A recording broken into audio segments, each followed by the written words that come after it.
Not quite the same, no. I love that song. There's something about truth right where we are. There's finding it, of course, may be the issue, but it's here. It's right in the midst of our lives. I picked out this. It was a lectionary piece, and I've been gone for several weeks. I've been at different things working with Southwestern University, in Georgetown, with high school students in the Methodist Church out of Houston and elsewhere, working for 2 weeks with them, and then went to a retreat in Celtic spirituality out in New Mexico, and then we actually took 5 days of vacations. I've been gone for a bit, and so it's been nice to have Sharm Robarts and then to have my wife and others standing in. But I didn't know what to do, so I went back to the lectionary, and of course, that's always dangerous because the lectionary is somewhat random at times, especially during this season of Pentecost, which goes on and on and on. And I looked at this text, and I thought, oh my goodness, it's Peter walking on the water, and what do we do with this?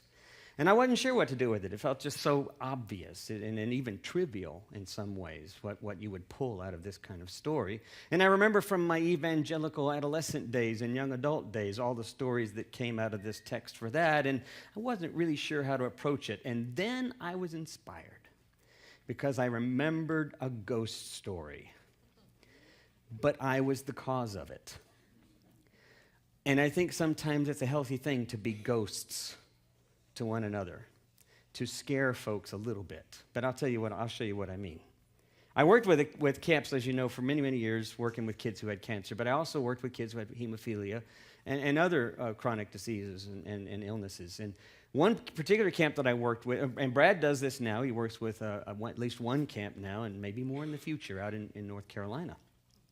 And one of these camps was outside of Atlanta, near Rutledge, Georgia, place called Camp Twin Lakes. It's a specialty camp just designed for medical conditions for kids, and I'd been going out there for years. This particular summer, as I got out there, it was August, and it was hot. It's hot there in Georgia, and humid, and it was just not kicking off well. A couple of the cabins in particular were just getting onto each other, and it was a camp for kids with hemophilia. And as some of you may know, that can be a limiting disease. It can limit your activity because of the threat of bruising. Now, there's new medications that are helping to change some of that. But because of that, kids can get pretty restless. And this group of campers in this one cabin was just not gelling. They were 11, 12, 13-year-olds. They were putting each other down. They were angry all the time. We were 3 days into the camp. And I got an idea.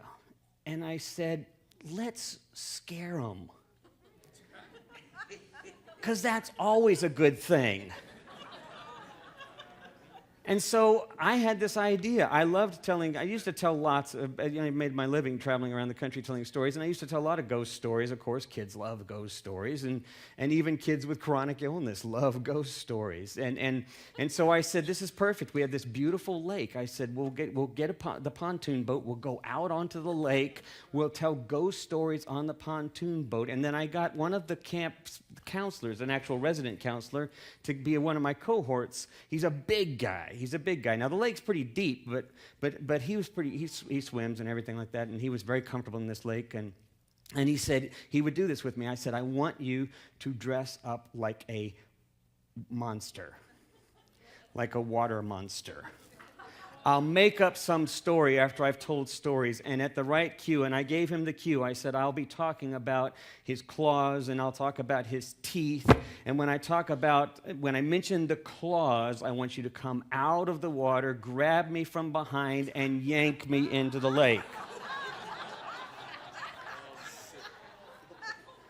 It never occurred to me how dangerous that could be, but it seemed epic, you know?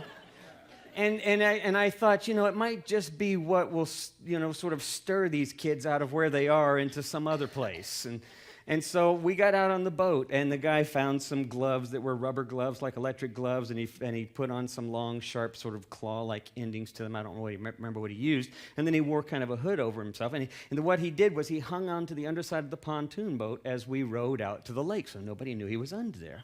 And I told one or two ghost stories, and kids were like, this is stupid. These aren't funny at all. These aren't scary. And they were putting each other down. This one would scare Ricky, but it doesn't scare me. And they were doing and that kind of stuff, And so I said, well, let me tell you about this. And I don't even remember what I made up. I just made it up on the spot. Some creature that was here that was, like it was probably half bear, and it may have, it got transformed because of a nuclear waste dump. I mean, it was all of that kind of stuff. And it was dark. We're floating in the middle of the lake, and it's dark. And so I'm on the edge of the pontoon, and I said, and the thing had these sharp teeth. I mean, often there'd be like blood dripping. I mean, I just tried to, get it, and they'd look at each other and go like, sure, well, that's stupid, and they just laugh at me.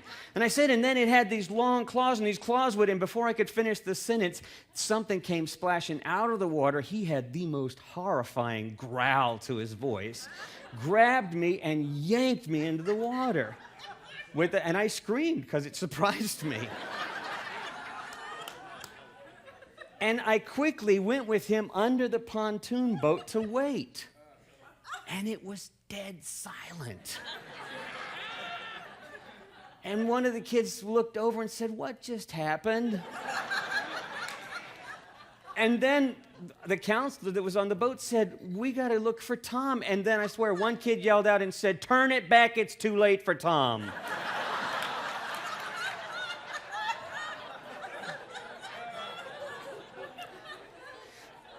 Well, we hung onto the boat, we rowed back to the dock, and by the time they got back to the dock, things had started to kind of settle down for them, and when we came out of the water, they figured out the whole thing, and of course, from the rest of that week, that's all they could talk about. After they got over their hatred towards me, they were clearly no longer focused on their frustrations with one another. They had shared in something distinctive, and that became their story, which they shared throughout the camp. Now, I mean, that was hopefully my intention, but sometimes you're surprised when things actually go the way that you planned. So I thought about that because it reminded me of this story. The story reminded me of that whole being in the lake kind of thing, and the scariness, and seeing a ghost on the Sea of Galilee, which is basically a giant lake, like Lake Michigan. I don't even know if it's that big, but it's just this giant water. The problem is that there's mountains and hills around it, so that when the heat and the various weather the functions kind of interact with one another, it creates sort of the perfect storm. So you get these waves and you get this stormy weather. But otherwise, it's just an oversized kind of lake. And I began reading this story and thinking to myself, there's a lot of inconsistencies with this story. This thing doesn't make sense. I mean, first of all, these are fishermen. They fish this lake all the time. So why wouldn't they expect storms? But now all of a sudden they're troubled. They're scared. And then I think to myself, 6 chapters earlier, the very same thing had happened on a different part of the lake. Storm came up. Jesus was in the boat this time, and he calms the storm, and they're all amazed. And now here, 6 chapters later, they're scared again. These are big guys. They're fishermen. So then I thought to myself, okay, well, I guess they're pretty strong and tough men, so they see something shadowy coming. They cry out in fear. 12 big guys who fish out on the rough waters, they cry. I just would love to see them do that. I picture Monty Python and some other of those guys, crying out in fear. It didn't make sense. It seemed inconsistent. And then the worst part of it all was that, finally they're in the water. Jesus, the chapter before, chapter 13, go back and look at it. What's Jesus done? Well, he talks all about the kingdoms of heaven. All these parables, the kingdom of heaven is in our midst. The kingdom of heaven is a surprise. The kingdom of heaven is waiting to happen. It's right here. You're not seeing it. All these wonderful parables followed by feeding 5,000 people with 5 loaves of bread and 2 fish. Then they get in the water and they're scared. And they see Jesus coming back and they think it's a ghost. None of this makes sense. Then finally add to the fact that, what did I say? They're fishermen. That's their living. They can't swim. Peter's out on the water, falls in the, what do? You swim back to the boat. They're all stunned. They're like the guys on the pontoon boat. We can't help him. It's too late for Peter. It just didn't make sense. So I started thinking about what this story is really about. Because typically they wouldn't be afraid. I wouldn't think they'd be afraid. I wouldn't think that this would catch them off guard. But then I thought about the makeup of this story. And Matthew was writing for a particular audience when he wrote his gospel. He was writing for a higher Jewish, ritually oriented Jewish audience. So he used rich language from Jewish tradition, from Jewish teachings, from the Old Testament. So that when you look back at this story, it has all the makings of being a creation story. The waters are always present in creation stories. And the waters represented a way of understanding the universe. Waters were below, waters were above. All of life was encompassed by water. It was this sense of order and life-giving function. And then, of course, ruah, wind, means breath. So we sang, Ruah Elohim, breath of God, teach me to fly. Here, the breath of God suddenly stirs the water. It suddenly comes into the picture. And they think they've seen a ghost. Well, ghosts aren't inherently evil. But ghosts represent something in the Old Testament in particular. And it's that things are out of order. It's that there is chaos. And there is this sudden confrontation of life and death. And so Peter steps into that. Now, of course, who's Peter? Well, Peter's the founder of the church. Peter's the one on whom they attribute the beginning of the church, traditionally and throughout all of Christianity. So here is the one whom Jesus turned to the most, who steps out into this chaos. And then if you look at where it falls in the midst of the whole book of Matthew, this chapter falls right in the middle. And if you look in the Greek and the Aramaic as it's written, the cry that Peter yells out, "Save me," falls almost right in the middle of that gospel. And if you look at what "save me," how it translates, it's not like "turn me around," it's not like "change me." It's complete me. It's make me whole. So here we have this amazing story of creation and chaos, and Peter, the founder of the Christian church, in the midst of all of this, crying out, something's wrong. I should know how to do this. And then says, make me whole. Restore me. So to me, this isn't a story at all simply about saying, well, the problem was that he took his eyes off of Jesus and boom, went down into the water. It's not all about Jesus performing another miracle and Jesus says, oh yeah, I can save you because I'm the Son of God. Oh, don't forget that. Let's worship the Son of God. That's not what this story is about. This story is about the one who reveals to us what it means to be sons of God, what it means to be children of God, sons and daughters, what it means to be a part of creation, what God had created, what gets out of sync, and what it means to try to get back. And Peter, like most of us, has a hard time. So when I looked at this story again, it occurred to me that this is really a story that's sort of about our existential dilemmas in general. It just follows these amazing parables, I think Sharm preached on one of the texts last week, the kingdom of heaven, and I can't remember now which parable it was, but it came from this chapter. The kingdom of heaven is like a mustard seed. The kingdom of heaven is like an acorn. The kingdom of heaven is like a treasure found in the field that you stumble on, and there's this treasure. You sell everything to have the treasure. The great pearl, the pearl of great price. All these wonderful parables about the kingdom is here, the kingdom is here, the kingdom is in our midst. And we've not seen it. And then this story. There's so much for us to bring out of this, for us to try to grab from this and learn from it. Especially in today, because we are really in the midst of a lot of fear. Now, fear is a normal part of our lives, right? I mean, in general, we have a lot of fear. But we live in the midst of increasing levels of fear from day to day. And now with the Ebola virus that's happening in West Africa, and then all of a sudden the threat of it's coming to America. And while we recognize the real limits to this whole risk in terms of our chance of getting it, the fact that this kind of ghost is out there, the fact that this kind of reality is present always, that abuse of cultures against one another, of people against one another, of ethnicities against one another, all of this reality still weighs on us like we're looking at ghosts, like we're looking at death itself. And we are. We are. And it's around us all the time. Not to mention if you got to grow up with it.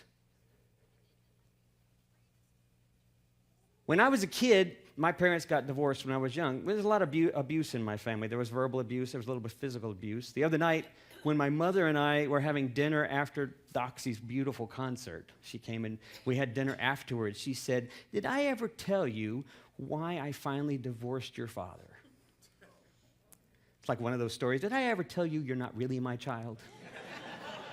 It's like one of those kind of stories, you know? It's like, really? Is this the right time? It's 9 o'clock. I'm getting ready to go to sleep. Things come, beautiful concert. And she said, well, I already knew it. I mean, I'd already figured this out years ago and come to terms with this, and I'd been through years of therapy, so I already had a chance to deal with all this stuff. But she didn't remember that she'd actually told me. She said, you know, your father used to get really upset with you. Occasionally he would beat you. And I said, yeah, I remember that. And over the years, my father and I were quite estranged. But then over the years, eventually I reestablished that relationship, kept the door open, and realized that this isn't my need. It wasn't my issue. It was really a story for me to try to rewrite. And so I chose to. But she said, you know, that night when you'd had those terrible nightmares. And then I said, oh, yeah, I remember. I used to have these horrible nightmares. I was afraid. I was terrified to go to bed at night. I was like 4, 5, 6 years old. I couldn't go to sleep at night because there was always a light that was looking at me. But it wasn't a light. It was an eyeball. And it was through the trees. And it would blink. Because obviously the light was on the other side of the trees, and the trees' branches would move, and I would see a blinking eye. Because I was living out of my fear. And everything I saw, I interpreted out of my fear. And so I said, yeah, I couldn't go to sleep at all at night. And I remember you never put curtains on that window. These were big picture windows. How come you never put curtains on the window? She said, I always meant to. I said, well, I had to sleep under my covers. She said, well, I would tell you that they weren't there. And I'd say, well, no, I didn't trust you. I thought you were in with them. So one night, I lose it.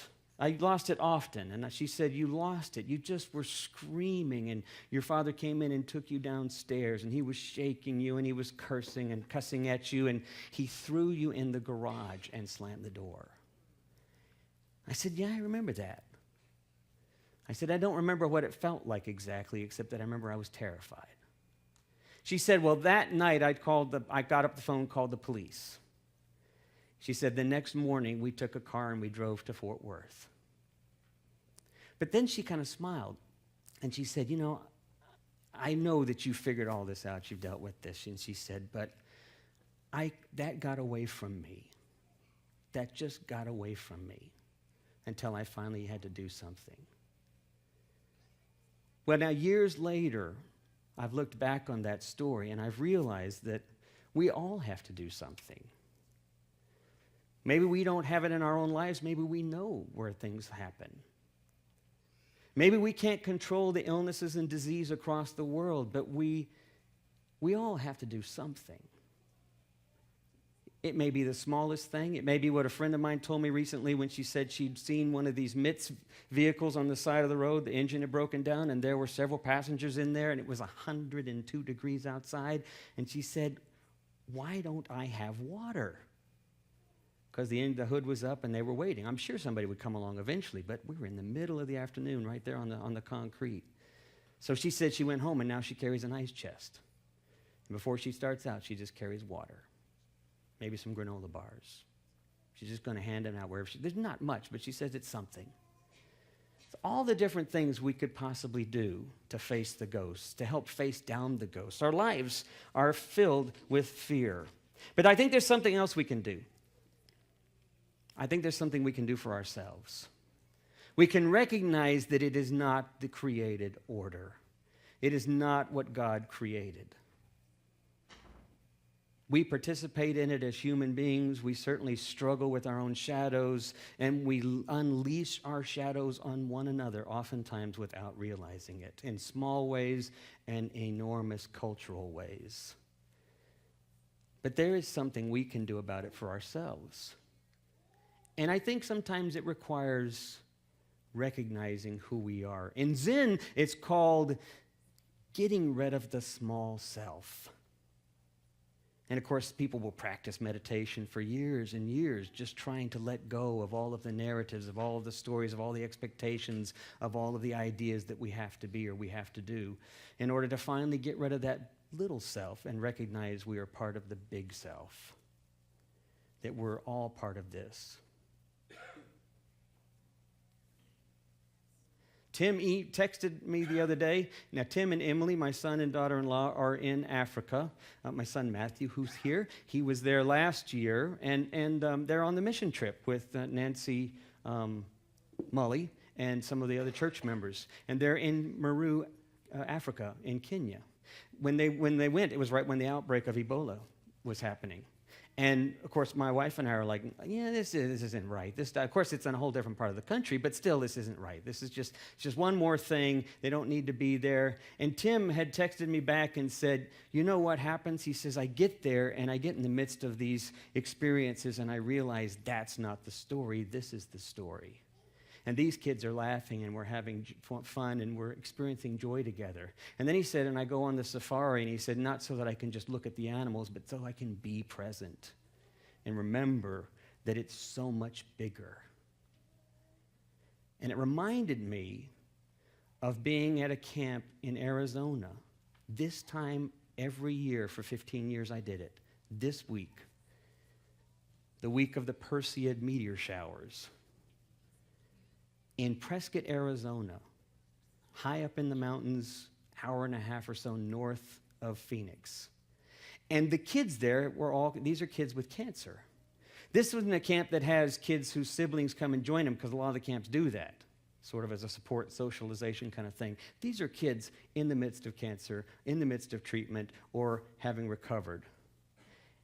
And so the third night of camp, the meteor showers are going to start happening. We started a tradition a few years into the camp that we would go out onto the tennis courts, and we would lay on our back, and it was always guys. So lots of things were happening out there as we were laying on the tennis court. Use your imagination. We were contributing to the environment around us, so to speak, in a competitive sort of way. And then the stars would start streaking across the sky, and we were all struck dumb. We were going, oh my gosh. We were just amazed at the stars as the meteors would come across, just the long streaks, the different colors. We just would watch with anticipation. Next one, do it again.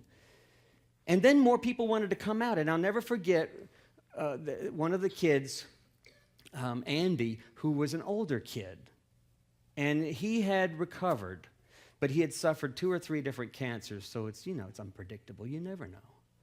But this camp is something kids look forward to so much. And so other kids are coming out, including younger kids. And we're all out there amazed. The counselors found out that we had kind of kidnapped them and taken them out there, so that we had like 20 kids, 30 kids out there. And the counselors came out, and I'll never forget what Andy said, because one of the counselors said, these kids, it's 3 a.m. And she said, these kids need to be sleeping. And I'll never forget what Andy said. He said, I need to be here. In all of the crap I have to deal with, I need to be here. And he said, they need to be here. And we need to know this isn't our story. This is our story. And that our experience and our life is much bigger than what we suffer from. I thought that's one of the most profound things I have ever heard. Now, I don't know if they've kept the tradition up, because I haven't been back to that camp after I retired. But I want to encourage you this week. Now, we have a supermoon, and it's going to make it kind of hard to see. But come Monday or Tuesday, in the midst of all the amazingly shadow-oriented, ghostly, death-focused news, I would invite you to set your alarm, wake up at 3 o'clock, drive out towards Aledo, or drive south towards Average. Get 15, 20 miles away from town. Take someone you know, someone you love, or maybe somebody who really needs to remember it's bigger. And just lay back and remind yourselves, we are part of something amazing. And the more we remember that, maybe the better we'll behave towards one another in general. Amen.